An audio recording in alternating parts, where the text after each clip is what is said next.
Welcome. I'm Robin Shy. I'm the Executive Director of Addison County Economic Development Corporation here in Middlebury. And I'd like to welcome you all to our first ever Pitch Vermont Life in Addison County.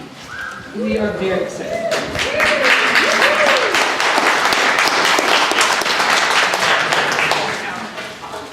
There's a lot of stuff going on tonight, but above all, this is a celebration of many of the amazing businesses and people who live and work here in Addison County. And I think many of you will be as surprised as we were about some of the incredible things that are going on here. You think you know your county, and then you find out there's all these amazing things happening around the county, and you're going to hear about some of those tonight. So we're very excited about that. We are just so excited that you're here. I'm going to make a few introductions and then turn it over to the Vermont Life staff. Jennifer Molyneux from Addison County Economic Development is not only our bookkeeper, but our videographer.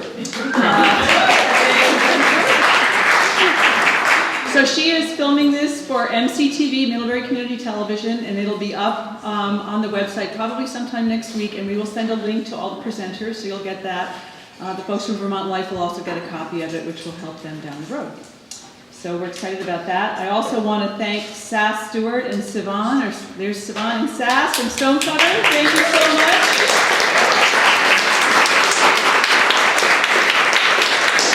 And Chris White. Thank you, Chris. It's a great space to be doing this, so we really appreciate you offering it in between all your other events. So now I want to introduce the folks from Vermont Life. Before I do, I just want to mention for the presenters, this is where you'll be standing, and please use the mic. No matter how loud you think you are, please use the mic. Okay, so the folks from Vermont Life are Mary Hegarty Nowlin, who's the editor. Mary is right there. And Bill Anderson, the managing editor. Sky Barsh, the associate publisher and the person I've been working with. We really appreciate you being here. And Mary, am I turning this over to you now? Or somebody, right? Yeah. Mary, take it away. Thank you.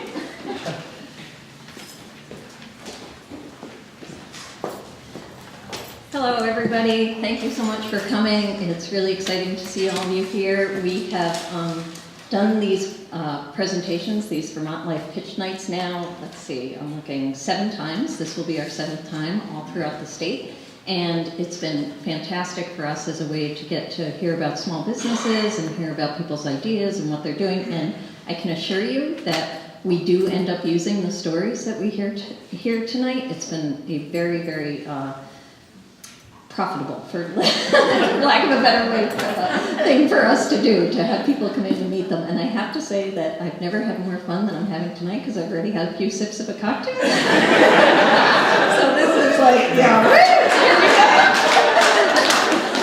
So anyhow, I'm Mary Hegarty Nowlin.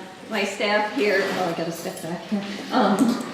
We love to get out, we love to meet people, because believe it or not, we sort of get stuck at our desks. When I took this job 8 years ago, I thought, oh, this is going to be the coolest thing. I'm going to go all over the state, and I'm going to meet all sorts of interesting people. I'm going to get to see all these places that are photographed, and it'll be fantastic. And the reality is that I end up spending a lot of time at my desk. Like any small business owner knows, you end up wearing so many different hats, and you end up doing things you never ever thought that you would be doing. Like, you know, carrying big things, heavy things of magazines places.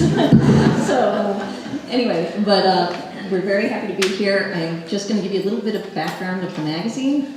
It was started in 1946. For those of you who don't know, it's been around for a very, very long time. And it was started actually as a part of the Department of Economic Development.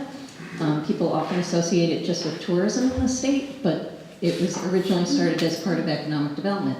And the reason it became associated with tourism in the state was because, as it was started in 1946, shortly after that, the highways started going in Vermont. And so the big economic development revolved around tourism. And so that's how that sort of got going. And another interesting thing is that in the post-war economy, people were very interested in sort of going back to a simpler lifestyle and sort of, you know, remembering when things were easier, or not necessarily easier, but slower maybe before the war, and so there was this whole nostalgia, and so the people who set up Vermont Life wanted to recapture that feeling of nostalgia. So that's kind of where Vermont Life got its roots. And so a lot of people think of it as that type of magazine, which did very well for the magazine and brought a lot of people into the state, and we've done recently just a lot of research. Excuse me, I need another drink. Hold on. This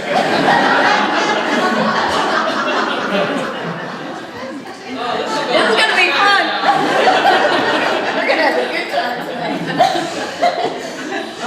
Anyway, so the magazine did really well for a few decades, and then interestingly, as the sort of tourism industry changed, the magazine needed to keep up. So about 8 years ago, we went from focusing on the nostalgia to focusing on the new reasons that people come to Vermont. And so now the magazine, what we do is we focus on 4 different, what I like to call the pillars of Vermont. And what I've defined those as is food and drink, beverages, spirits, arts, entrepreneurship, and outdoor rec. And those are the things that we focus most closely on in the magazine. So if you pick up the issue, which you all hopefully have on your seats, you'll see that most of the stories in there revolve around those things. And that is what people now, our circulation against all odds has been going up. Well, that doesn't happen with most print publications, so we're very, very proud to have that happen. Our readers are really affluent, so they have money to spend. A lot of them, as you can imagine, are second homeowners. But what I'm most proud of is we've actually upped the number of Vermont subscribers since I took over. It used to be a quarter of the subscribers, and now it's a third. So let's hear it for that.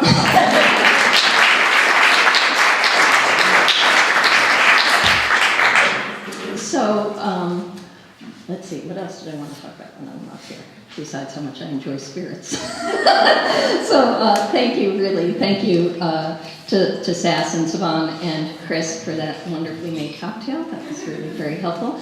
And I just wanted to set the tone here for all of you. We're really, really happy to hear from you. I understand that some people are very nervous getting up and talking in front of groups, as I am. And I've gotten a little less nervous as the years have gone by.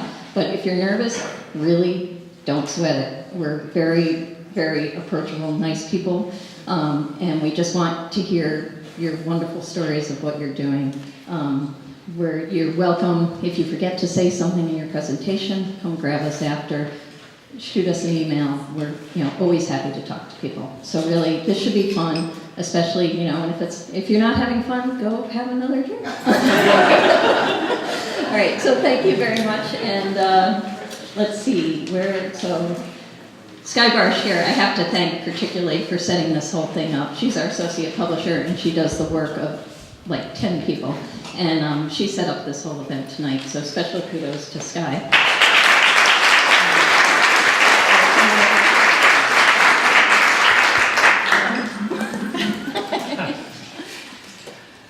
Not a huge fan of public speaking, so I'll keep this pretty brief, but I just, again, wanted to echo Mary and say thank you so much.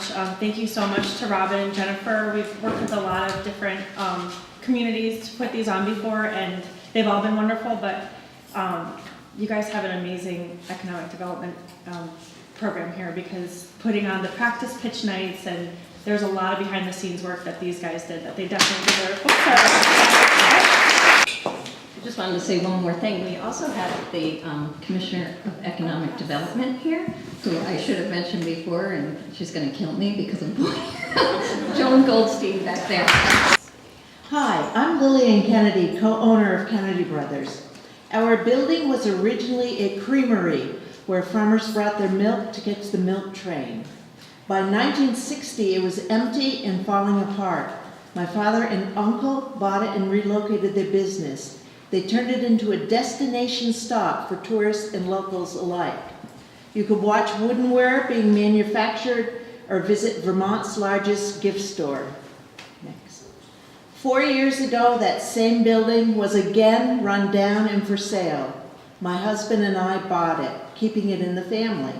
An artist and an engineer, what were we thinking? We had no business to relocate, just ourselves. Almost every day as we drive into work together, we comment on the beauty of the land and how lucky we are. We changed 129 windows, re-roofed, sealed the breaks, paved the lot, leveled the floor, and much more. But a building needs more than just a collection of tenants. It needs a heart. And the area needed an inviting place where you could hang out for hours, enjoying free Wi-Fi with great food and coffee. We opened the KB Cafe with its antique locomotive-sized boiler, 33-foot ceiling, rotating community art shows, private nooks, and the best homemade soups. Telecommuters and solopreneurs can now benefit from our new KB Co-working and Conference Center, a synergistic place where collaboration and networking happen daily. Brick by Brick, Building the KB Community is the name of our blog, and brick by brick, the community has also built us. This historic 40,000 square foot building is once again vibrant with life. Tenants include 2 fitness centers, the school supervisory union, retirement planner, web designer, and popcorn maker. We've had lots of help. It did take a village, and now Kennedy Brothers feels like a village. Thank you. Tell me when to start. You can go ahead. Hi, my name's David Black, and we moved to Cornwall, Vermont in August, just this last year. And I'll start with slide 2, and I'll end with slide 1, as it were. My wife and I have a company, Rad Innovations, here in Addison County, where we build a special line of adaptive bikes to enable people to do things that they just didn't think they could do in the first place, or again, in many cases. We travel around the state and also around the U.S., and we sell bikes around the world that we produce or customize here in Vermont. You can use the next slide. This is a group of vets. This is a woman that we... Do you want me to stay? Sorry. I can, well, you let me know. That was a group of vets that we fitted for bikes last year. This is a woman, Lisa Green. This is a special bike that we built and designed. It's a hand and foot cycle. She has MS, advanced case. She's subject to fatigue and balance issues, and she can climb mountains with this bike now and just run around town and do errands. This is a really amazing bike, and y'all are welcome to come try it anytime. Go to the next slide on it. Do you want to do That's all right. I'm just jumping all over the place? All right, that's all right. You know what? These are 2 girls. We did an event last year. These are 2 girls that have cerebral palsy, and they're limited to daily use in motorized chairs. We're developing a product called a Race Runner, which enables anyone with balance or motor skill challenges to be able to move forward. And this particular line is, they go from wheelchair to running track in long distance and sprinting. And that's a pretty exciting project that we're bringing into the U.S. right now. Next slide. Next. Yeah. This is John. He is 83 years old. He's a veteran. Another Berkel bike that we've set up to where he can actually have his oxygen machine here. He went from the start up to the end 4 miles, and he said to me after that ride he hadn't gone that far on his own in 20 years.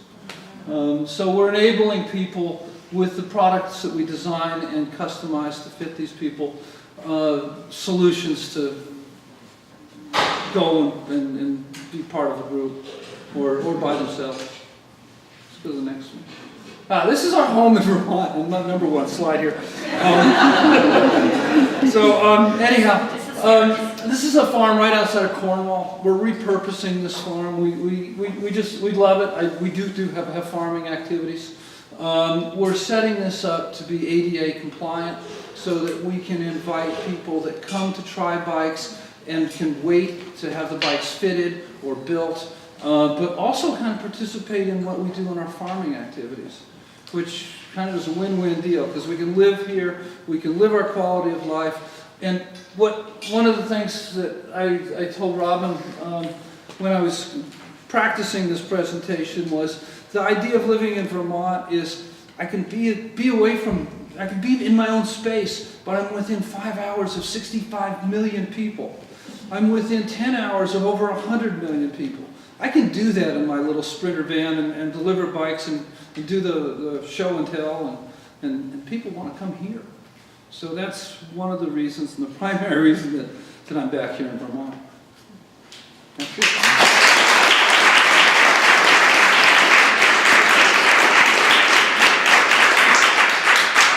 I didn't mean to skip over that one too quickly. You said that's a That's okay. Yeah, that's a van, and people have probably seen it around town, but that van goes all over the country, loaded with bikes and even a trailer. And these are just kind of an eclectic group of vets that we worked with. My wife Anya is in New Mexico right now with another group, the Adaptive Adventures group, and it's kind of the same deal. We're showing people what the options are, how they can try them, and first hands-on, and then they contact us. One thing I should mention, just realizing I meant to say this when we got going, is we're just going to ask a couple questions as we've been doing, but we're going to keep it to only a couple questions, no matter how many questions we have, just to keep things going. But do know that we will follow up, and do know that if you don't hear from us next week, that doesn't mean anything, because we literally, I mean, we're only quarterly, so we have to sort of parse out different stories, you know, different entrepreneurial stories, different stories from different parts of the state throughout a year. So something we hear tonight, we may not actually publish for a year, but it doesn't mean we've forgotten about you. So just please know that, and like I said, check the front of the magazine. You'll see contact information for me, and if you have any questions, you can always follow up. So, sorry, just wanted to interject that so people don't think we're like not paying attention to this. Hi, my name is Angelique McAlpine, and I'm representing Hub Class tonight. You've all heard of makers and the maker movement. Maybe some of you are makers yourselves. I'm going to tell you tonight about an extraordinary maker. John Childs is a trained glassblower. He's the owner of Hub Consolidated, where 25 years ago he started designing and making glass melting equipment for other glassblowers. Next, please. So here's 3 major pieces of equipment that John designs and builds in Orwell. The furnace, which melts the glass at about 2200 degrees, the glory hole, where the glass is reheated as the artist works with it, and the oven where the glass is cooled down in a process called annealing. There's obviously other pieces of equipment in the studio as well, all of which he designs and builds. John has restored or placed his own equipment in studios all over the world, including Waterford Crystal in Ireland, Nova Scotian Crystal in Canada, the Timothy Olton Factory in China, Stu Ben Glass, the Henry Ford Museum, and in Vermont, Hubbardton Forge. Next, please.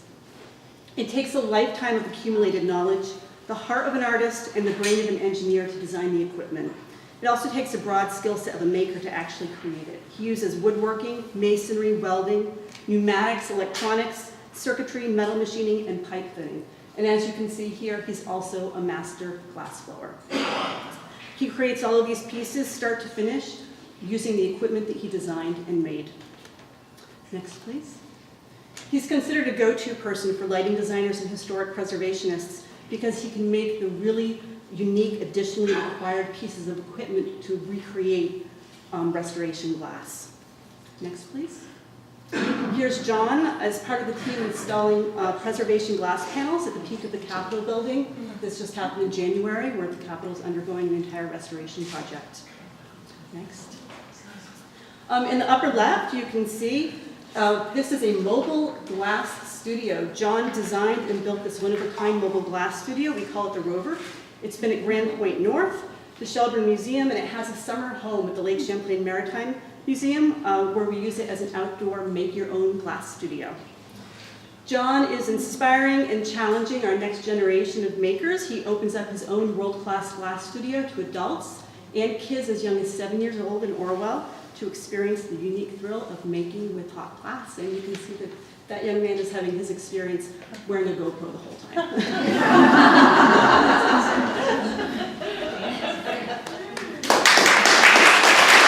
Windfall Orchard, please. I recognize you from your slides. There they are. I hope yes, I think I've done them right. Okay. If they don't, just yell at me. And I'll just kind of point. Okay. Okay. We're going to start. We're going to go back to the fall of 1918. That's where we're going to start.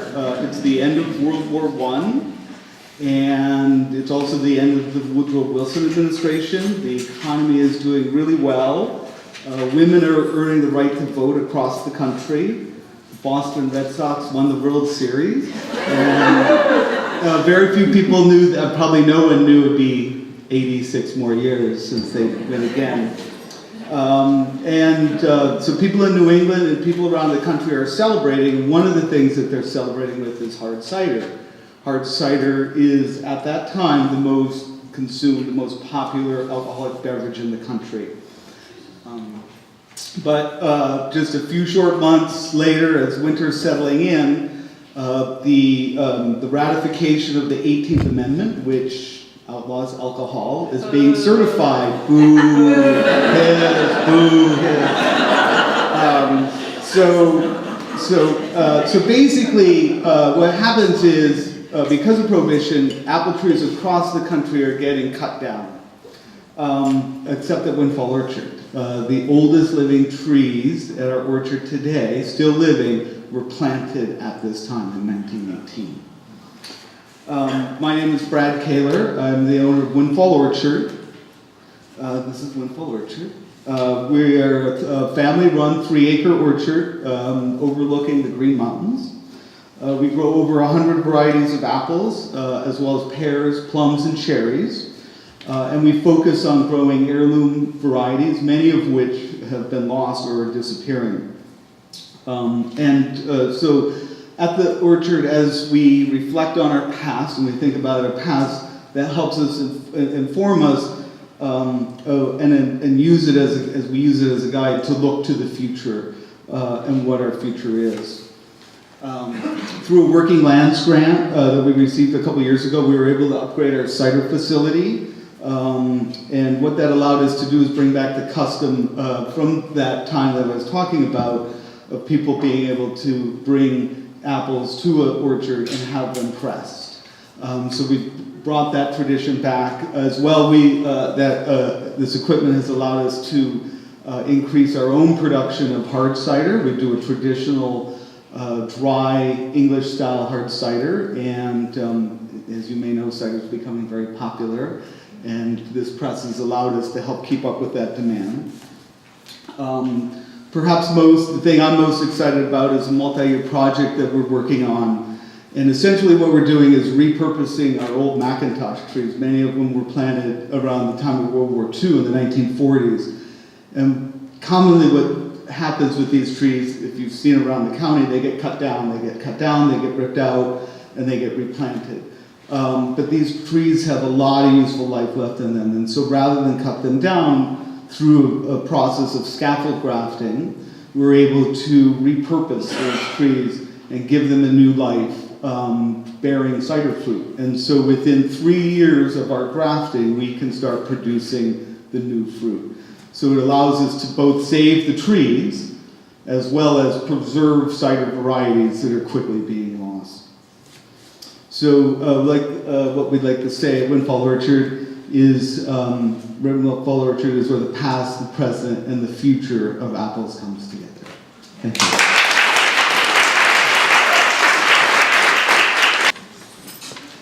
Good afternoon, I'm Barb Rainville from Maple Landmark Woodcraft, and we are located right here in town. In fact, we are right over there.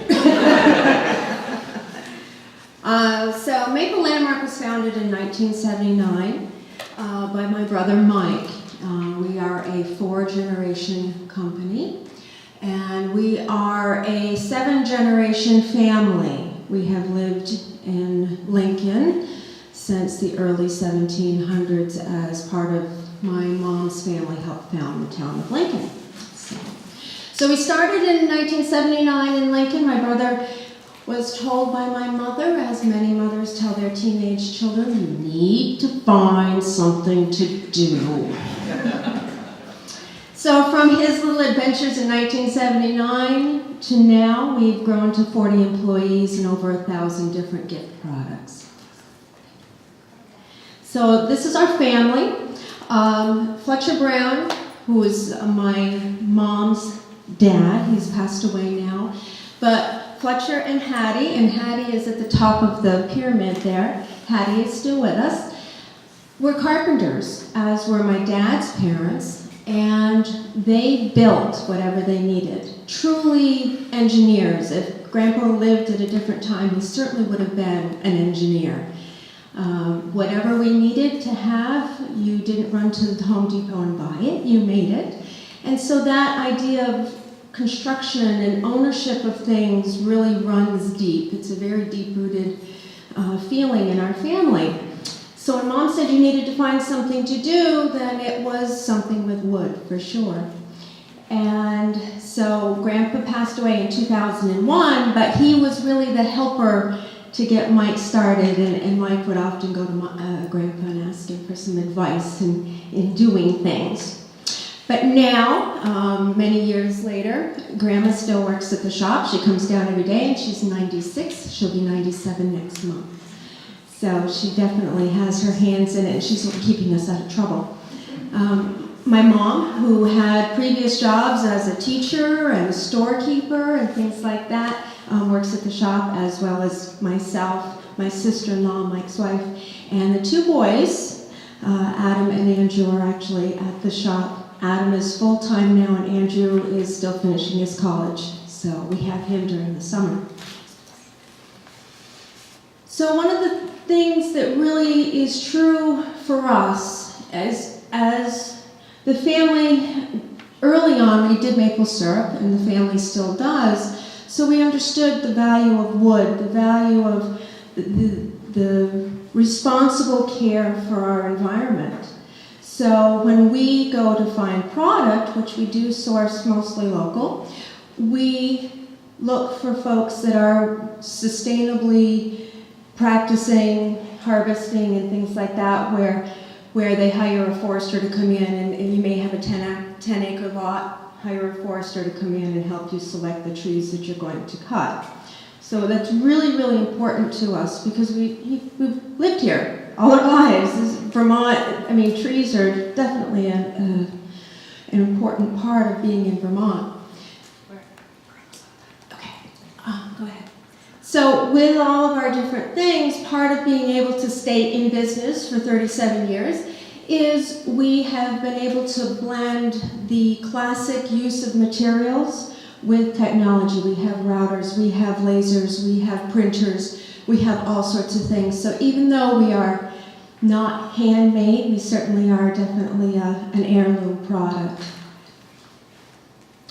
And we also are dedicated to our community. Mike and myself, we participate on some of the boards that some people have already mentioned, the Working Landscape Board. Mike was on that board, as he's also served at VMEC, and he's served at Addison County Economic Development as well. And I serve on the Vermont Attractions Board, as well as some other civic organizations. So we are definitely not maybe entrepreneurial, but certainly a deeply rooted Vermont company. Great, whenever you're ready. Okay. So I thought I'd start out with a nice big picture of me. So my name is Chris Mason, and I am a police officer, as the more observant of you have probably already noticed. And I'd like you to take a moment to reflect upon what images flash through your mind when you think of police.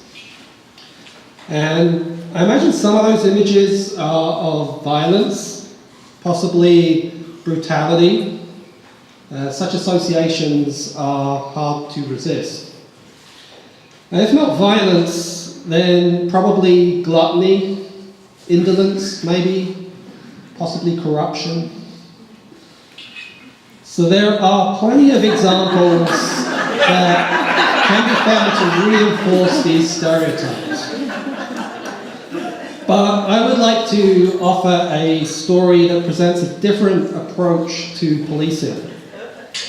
So one that is distinctly Vermont in character. Not that I have a very Vermont accent.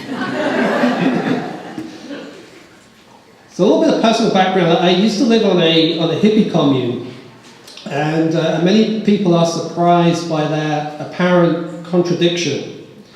And the thread that really connects my former long-haired self to my current not-so-long-haired self is a profound desire to connect with people. So the Middlebury Police Department and I were drawn together by a mutual dedication to community-oriented policing. But many departments are adopting this model. So what makes this story unique is the breadth and the style of this engagement. So I became a school resource officer, so I work a lot with youth. So I felt like one aspect of this engagement really had to be electronic. So I developed a Facebook presence and I began tweeting, and I even plunged into Snapchat, which took a lot of courage. But as you can tell, I don't really use these platforms in the general way that they're used by police departments. I don't use them to inform the public about road closures and arrests and such. So I use them very explicitly to celebrate and to strengthen the Middlebury community. That's my goal. So another facet of this outreach is a television show that I host called Middlebury 5-0, in which I interview as broad a range of neighborhood characters as possible. I think we need to be online. We're not online. Can we get online? You can go to the guest network. The technology is rebelling. It is rebelling. Is it capital J? We tried that. I like this, it's building tension. You're going to be so relieved when you see the slide now. It's going to blow you away. The only thing is there's nothing on that slide. There's nothing on it? Join. That was my best slide. Do you have any stand-up you can do? This is it. This is as good as it gets. I don't know, you guys. I'm going to start panicking. I don't know what to do here. Can we do Are it? you hotspot your phone? Yeah, that's what Yes. You switching the mic? Okay. Can I use my show? You like? Absolutely. Do I get to use your slides? Because yours are probably way better than mine. Sure, we can do that. Let's switch. Okay. I'll ad lib a speech to you, Brian. Yeah, we can do that.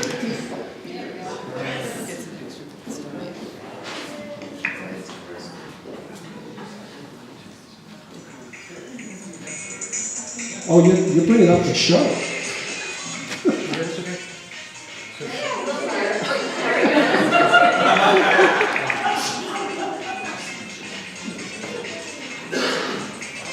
You've got to fast forward to where we start talking about the French Revolution. The juicy stuff.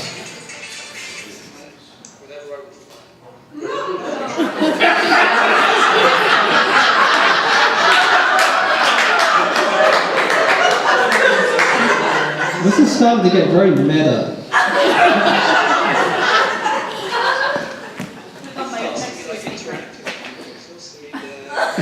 Guys, you're freaking me out now. Trying to reenact it. Right, we get the idea. Yeah. So I've interviewed hundreds of people in the community. It's been running for about, I guess it's its fourth year now, fourth season. So teachers and counselors, representatives from non-profits, churches, businesses, and many, many people running for political office. So at its core, the show is dedicated to the principles that our society is more functional when we know each other better. And everybody has a fascinating and important story to tell. Thank you.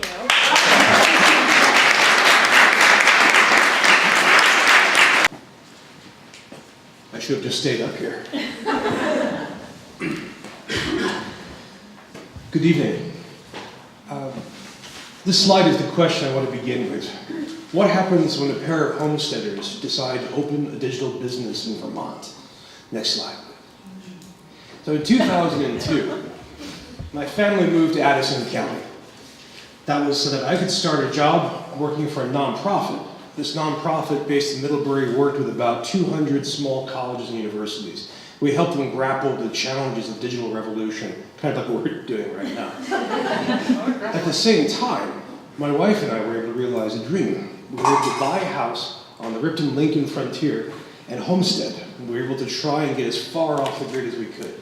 So as you can see, we raised goats, chickens, food, turkeys, 2 teenage humans, and at the same time did our business. In 2013, I decided to strike off on my own, so I founded Brian Alexander Consulting, imaginatively enough named.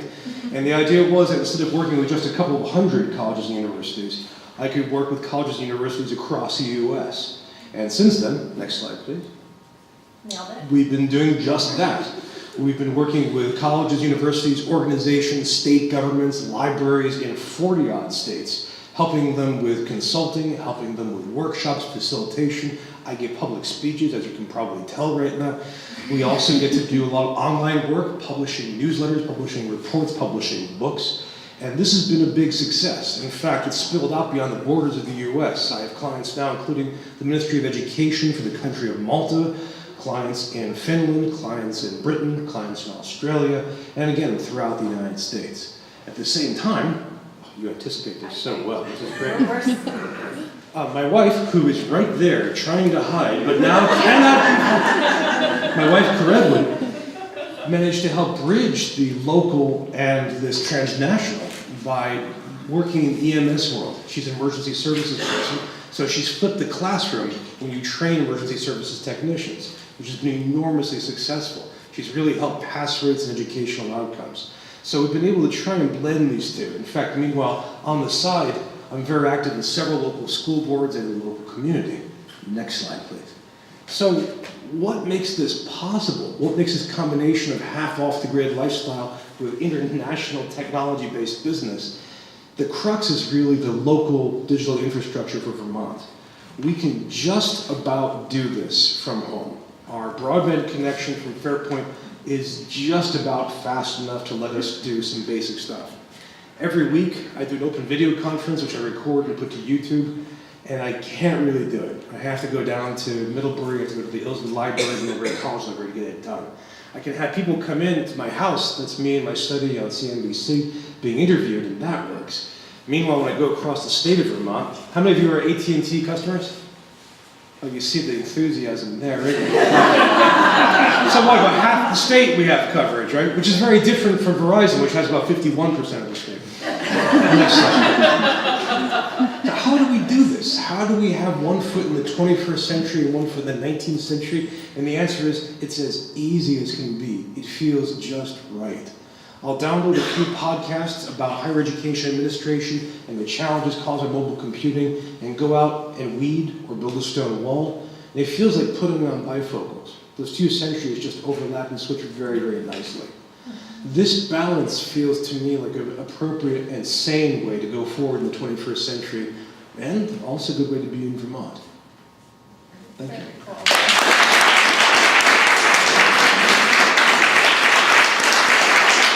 I just want to say I nailed that last one, okay? I'm living in Oxford now. He knows a lot about it.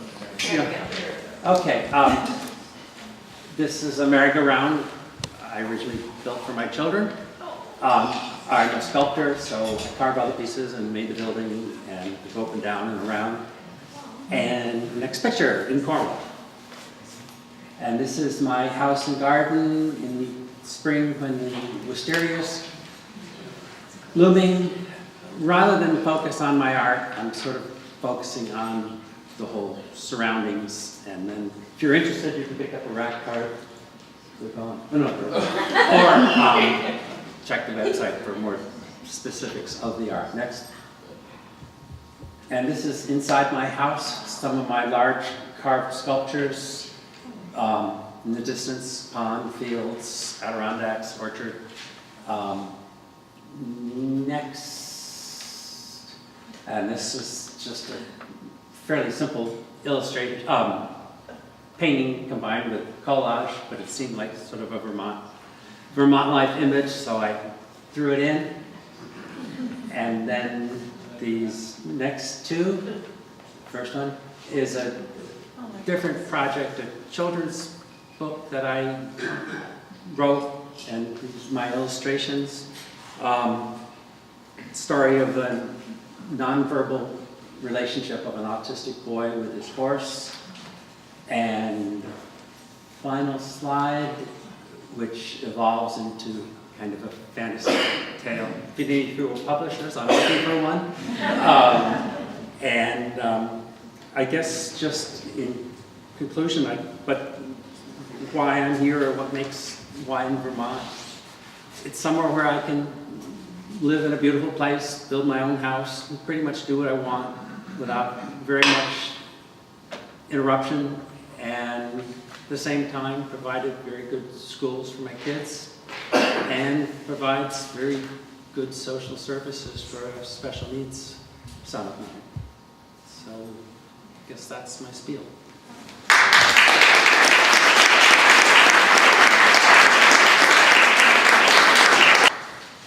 Now Oxford Company. Can you hear me am I too close? Okay. Hello, my name is Amy Oxford, and I'm the owner of the Oxford Company in Cornwall, Vermont, and it has been my life's work to preserve an American traditional craft that has strong roots in Vermont. I am an artist and a rug maker. I make hooked rugs using a lesser-known technique called punch needle rug hooking. I learned about 30 years ago at a Vermont cottage industry in North Bennington, Vermont, called McAdoo Rugs, and they were a fabulous company. They made rugs for 3 different presidents, for movie stars, heads of state, and even a fried egg rug for Mary Tyler Moore's kitchen floor.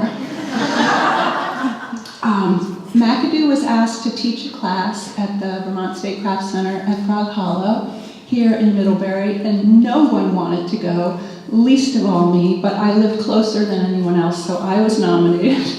And much to my surprise, I absolutely loved teaching. So after that class, I did a little research, and I found that there were only 4 punch needle rug hooking instructors in the entire country, and only 1 shop selling the supplies.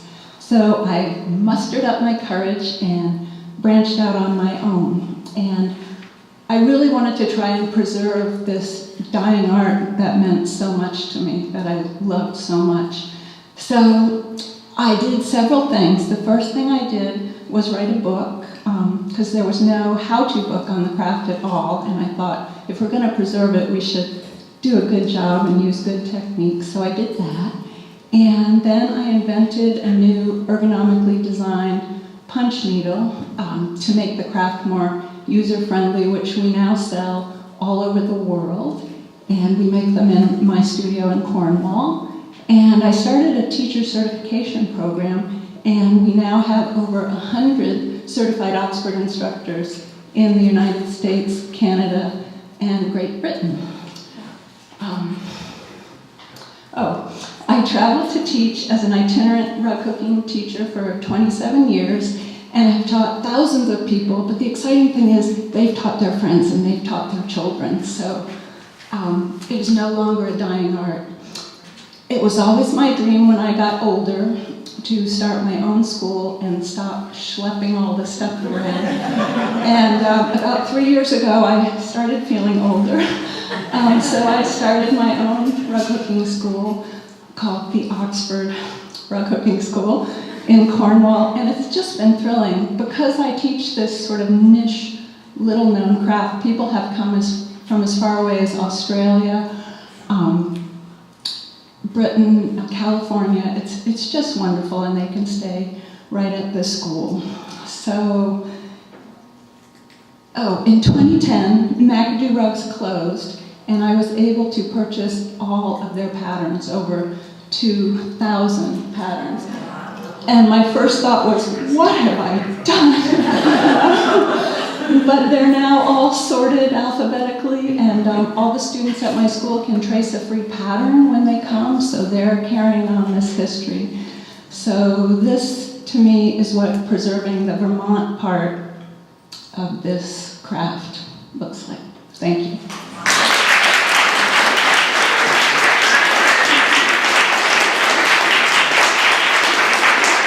Okay, my name is Susan Shashak, and I'm from Caroline's Dream, which is a handcrafted skincare company. And the pretty lady that you see up there is my grandmother Caroline. Her love of medicinal plants and home arts is what inspired me to make that first moisture cream. My business model combines my time at UVM, my love of bicycling, my years of working in Vermont, especially at Ben & Jerry's. And the Ben & Jerry's effect of environmental and social responsibility are a big part of my daily operations.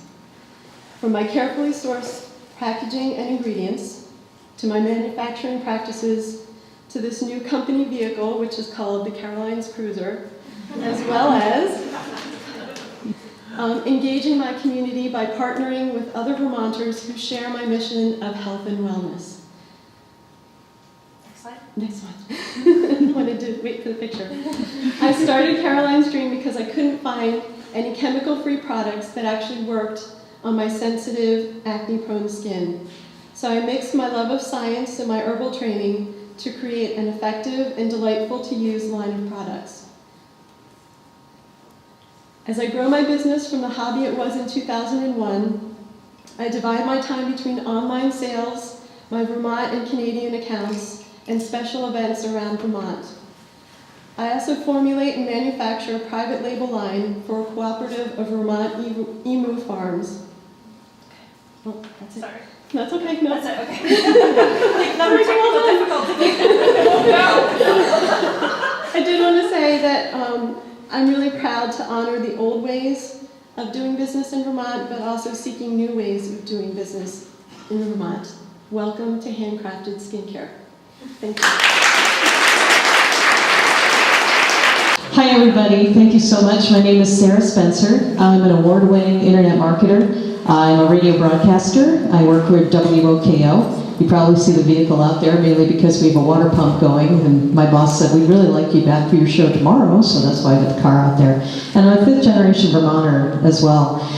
In 2012, we had a client come to us, and she said, I've got this chalk paint. I'm a stockist for Annie Sloan, and I'd never heard of chalk paint before. And I said, well, what's so great about this paint? And she said, oh, it's fantastic. You don't have to sand, you don't have to prime, you just paint. And the name of her business at the time was shopbelladonna.biz. And I said, it really doesn't explain what your company is. And so we rebranded her and called it Just Paint Vermont. We took her sales from $5,000 a month to $16,000 to $20,000. In fact, Vinny built a tool on there for before and after pictures, which netted $43,000 in sales in 1 month. It was really incredible. Eventually, we were so good that we automated the thing. She didn't need us anymore, so she handled the marketing for the most part. And we touched base with her about last summer. And I said, boy, I don't see the website up anymore. She goes, oh, we retired. We made $1 million in gross sales, and I'm traveling with my husband. So I got to thinking, well, then can we make paint? So my stepdaughter was going to school in Middlebury, and I took a tour to this mine right down the road in Middlebury, and I stupidly walked in there and I said, I don't suppose you people have any calcium carbonate here. And as you can see, there's mountains of it. And he said, yeah, I could probably fix you up with a bucket. So I took a bucket of it home and I started playing, and I put all of this together. Calcium carbonate is the base for a chalk paint. And I started putting my formula together, and we created Vermont Chalky Paint. And I got all excited, and I went on the road pitch, barn pitch up in Newport. And I was all excited, and I showed everybody the paint, and we pitched, and we lost. But boy, did we learn. And in that process, we met Andrew Meyer. And I went up to him and I was very nervous. I was showing him the paint, it wasn't working and everything. And he stopped me and he said, look, do you want to make the paint or do you want to market the paint? I said, oh, market, yes, market. He goes, good, because we like to make paint. And he said, so I think we can work together. They make it as a non-toxic, latex-free paint.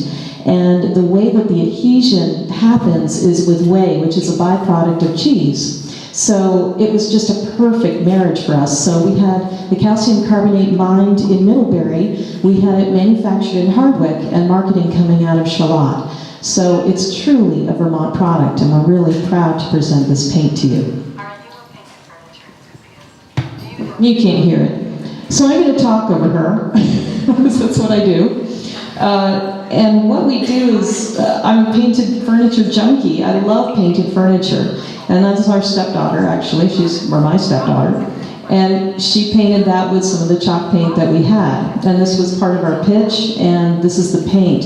It's phenomenal in that when we paint with it, unlike some of the other chalk paints that are out there, it really sticks. This is a watering can that we put together, and I wasn't really thinking we would hold on to it, but we use it to water the plants, and it's very durable. You can feel it. And then as I was looking at that, we came up with a campaign that we're going to use. It's called Show Your Jugs. And what we want to do is we want people to buy the maple syrup jugs. So that's what I'm talking about, is maple syrup jugs. You understand that, right? And so we wanted to have people buy the jugs, and a portion of the proceeds help with breast cancer awareness. My mother's birthday would have been tomorrow, and she passed away from breast cancer, so this is very personal for me. And I'm very proud of having a paint that is mined, manufactured, and made in Vermont, and I thank you so much for your time listening. Thank you. 2 minutes, decided to bring some notes. Hello everybody, my name is Nataka White. I've lived in Vermont since we moved the family here in 1995.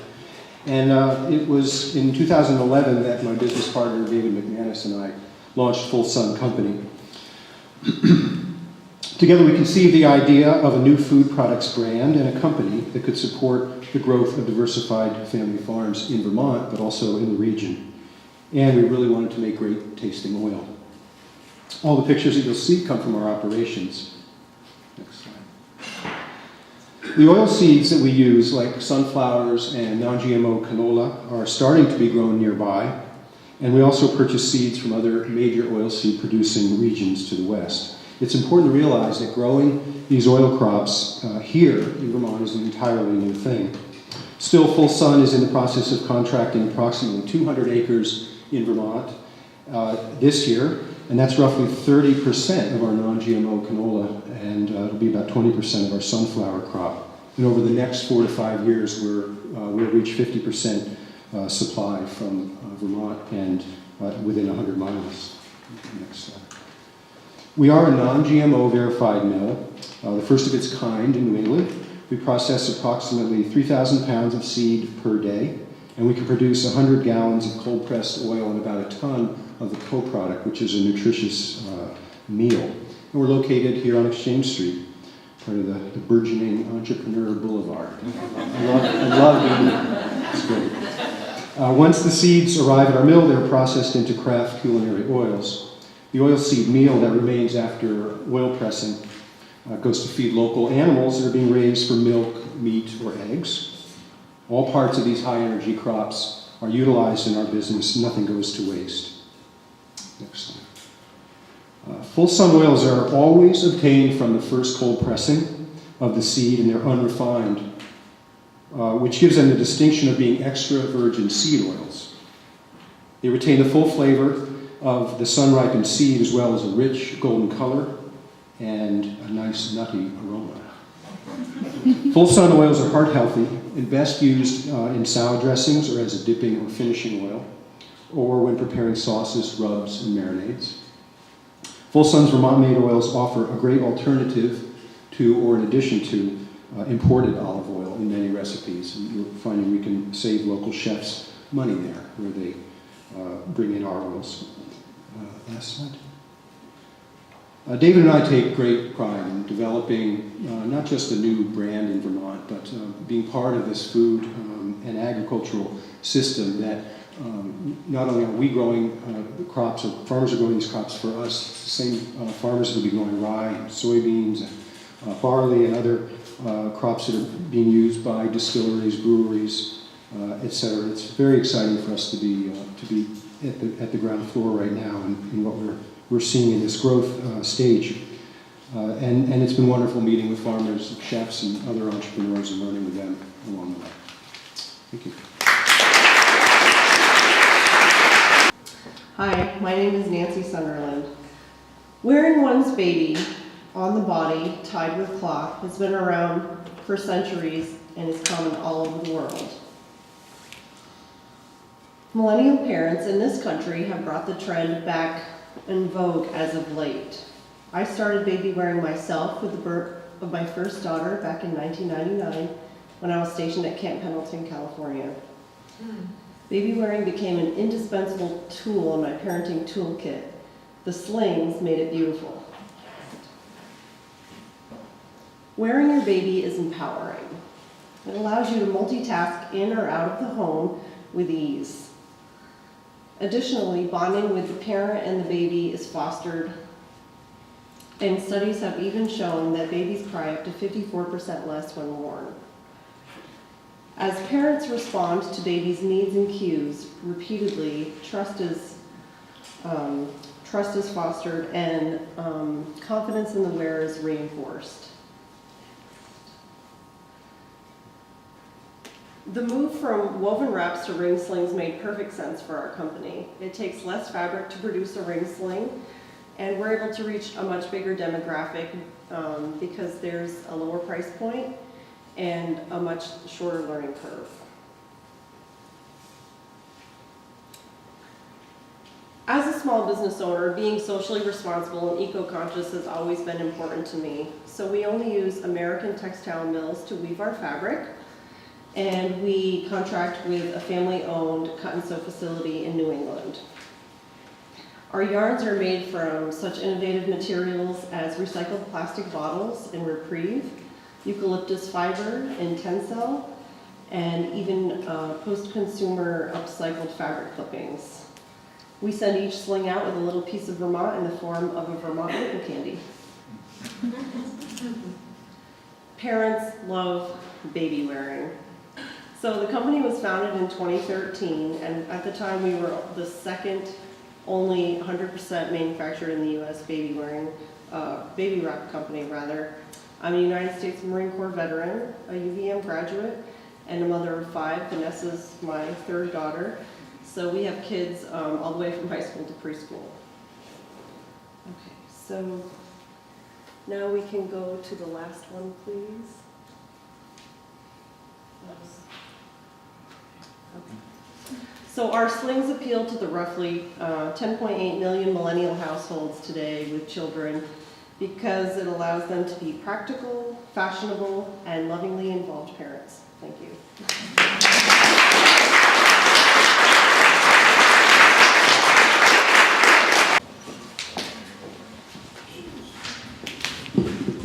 Hi, everybody.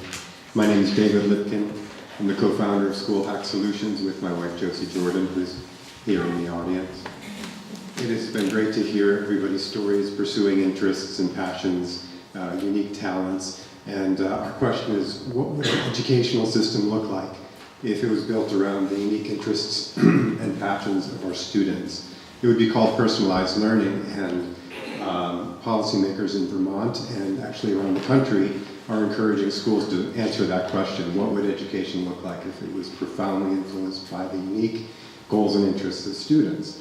Josie had been teaching in this model since way before it was trendy, and the results have been astounding and transformational right here in Edison County.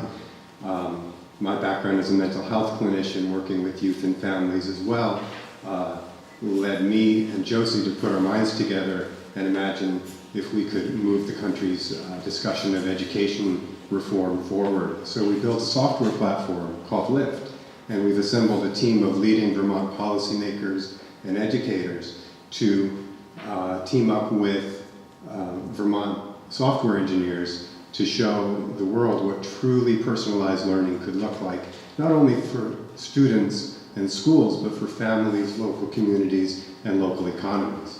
So the results, again, of Josie's work have been amazing.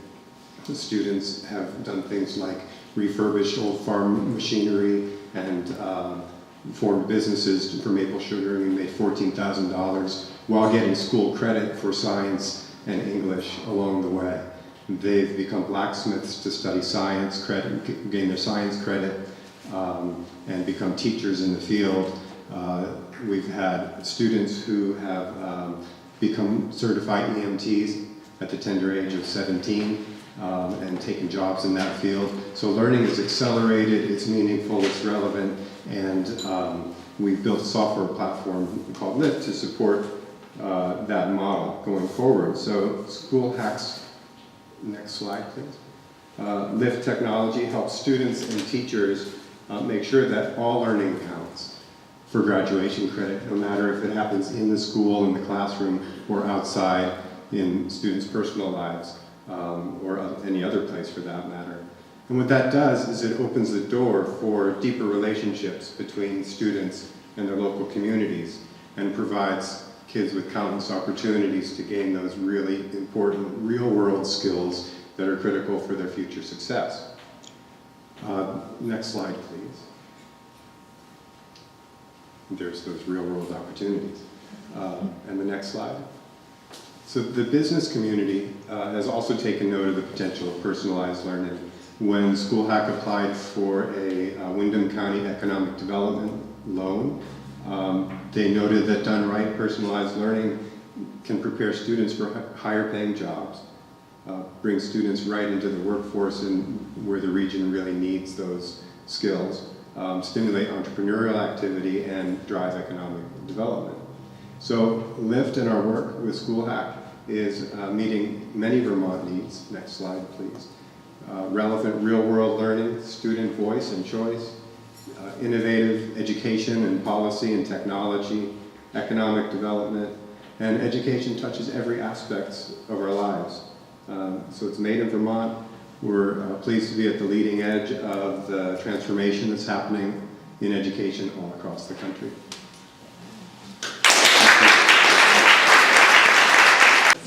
Our final presenter for the evening, Kate Gridley. It's the marathon. Thank you all for waiting.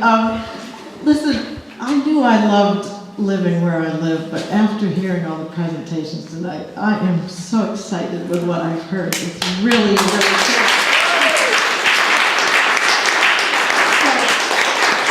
Yes, I'm Kate Gridley. I live in Middlebury. I've maintained a painting studio in Middlebury since 1991. Also raised 2 children here, but I'm not going to talk about them. Painting for me is a way to investigate the world, be it people, places, or things. I'm an observer, a thinker, and a translator, and my lens is primarily visual. My paintings are traditionally made. In fact, I don't do it as much as I used to, but I used to hand grind the paint, and I used to make all the materials from scratch. When I embarked on this project in 2008, I didn't hand grind all the colors for these because they were large and there were many of them, as it turned out. 3 years ago, I launched Passing Through, a set of 17 over life-size oil canvases of young people between the ages of 18 and 25. The show has toured through Vermont, New York, and New Hampshire. On Friday, it will leave Montpelier, Vermont, where it's got one more day, for those of you who are there, in the Supreme Court Gallery, and it's going down to Castleton, where it'll be for 6 weeks. To produce this show, I needed to raise money. I raised $108,000 through foundations and private donations. The Vermont Community Foundation was one of the underwriters. And these were people that were interested in seeing young people in this age group honored and celebrated for what they're thinking, who they are, what their dreams are. Can I have the next slide? The paintings are paired with sound portraits. 2 to 3 minutes long, my subjects describe their hopes, observations, and dreams. You can hear the sound portraits via cell phone, or you can go to my website, kategridley.com. It's about an hour and 15 minutes of listening. I urge you to do it. It's a very special slice of life. Every subject under the sun is covered. They're authentic, they're real, and their stories are beautiful. Next slide. Passing through has led to more than honoring the young people I chose for the sight and sound portraits. Teachers have created curricula using the show as a springboard. Next slide. Young people have created their own portraits using photography, video, sound, and writing from elementary school through college level. There have been dramatic presentations, art and science classes, literature and psychology classes. Now, I haven't described the people that you've seen because I was worried about the 2-minute mark, but this young man was my Fresh Air Fund child. He came to Vermont for 10 summers.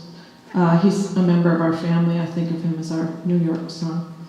The girl before that, in yellow, grew up on an organic dairy farm in Leicester, one of the first organic farms in the state. She's currently earning a master's degree to become a bilingual teacher in public education. Her dream is to come back to Vermont to be a teacher here. And prior to that, the first slide, there were 2 young people. The young man on the left is a 9th generation Vermonter. His mother cuts my hair. His father is a road paver. And the girl on the right, who grew up in Middlebury and was valedictorian of her class, she's now out in San Francisco working for Facebook. So let's go to slide number 5. In order to make a living, sometimes I paint public and private portraits as commissions. You will recognize this gentleman. This portrait is now part of the fabric of Vermont history on the walls of the Vermont State House. And last image. Not all of my work is public.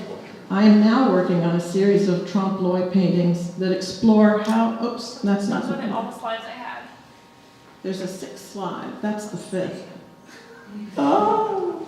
See if I can pull it up here. We're ending with Jim Douglas. You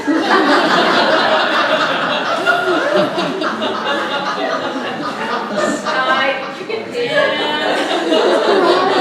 That's all right. He slipped me a 50. All right, so I'm at work right now on a series of small trompe-l'oeil still lifes. These are oil paintings. Trompe-l'oeil is trick of the eye. They're life-size. The paintings are about how we retrieve memories, and they're based on the experience of losing my father to the ravages of dementia. So the painting that I was going to show you is a cabinet, like the wonder cabinets, curiosity cabinets that were filled with flora and fauna, biological specimens. But for me, these are the objects that are in the still lives are iconic, and they represent memories. So the painting that I thought you were going to see is the index of a new series called An Iconography of Memory. And those pieces will premiere in May at the Edgewater Gallery in Middlebury, Vermont.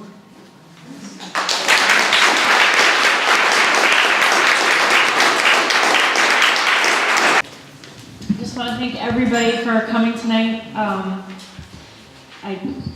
Your presentations are just amazing, and it's sort of hard to put into words how awesome this is for us to get to hear this. So thank you so much for all the work you put into them, and on behalf of all of us at Vermont Life, we really appreciate it. Thank you.